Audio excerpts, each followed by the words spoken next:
Good morning! Dito kami sa Muara Port. Malalim ba daw ito? Malalim yan. Kaya tsaka huwag tayo maliligo dyan kasi baka may buhaya. Pero malinaw.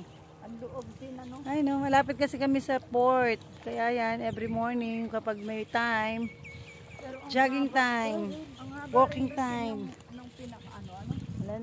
Yung pinaka-karsada. Papuntang Pulaw kasi yan, Tulay. yung pinakantulay. Ano yung Pulaw, Malaysia na yan? Hindi, Brunei pa din. Yung isang ano dyan, yung may papuntang offshore. Nakita ko laruan. Ayan, shout out to you all guys.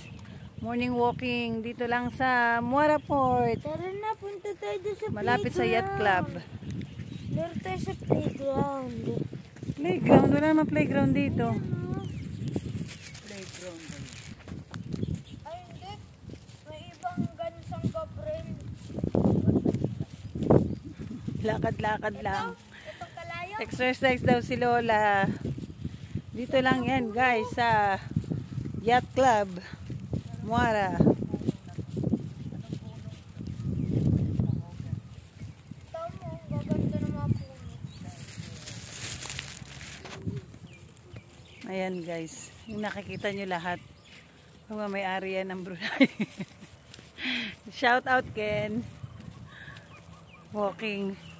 Then nakabili na kami ng pusit. Saan ulit kayo Kasi dito malapit lamang ang Muara Port. Dito ba kayo nag-picnic? Yes, dyan lang.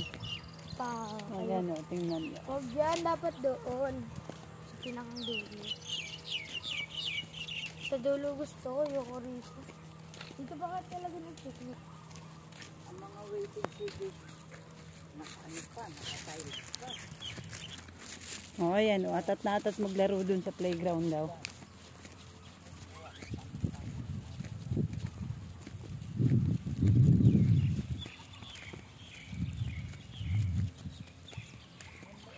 Walang bayad to pagka Wala.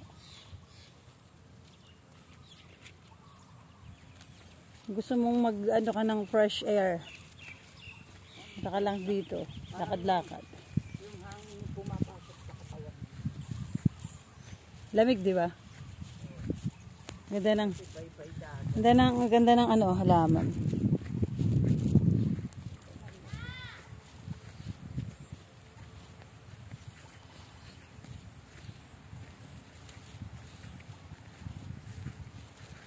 Anong klaseng puno ito, Nay? Mahogany yan.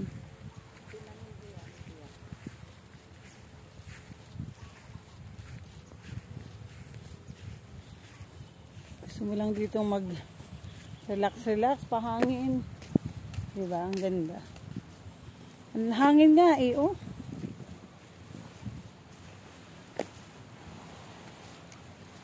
Nay, maupo ka na dito, oh.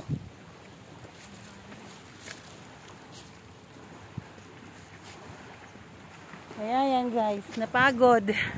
Upo muna dito lang sa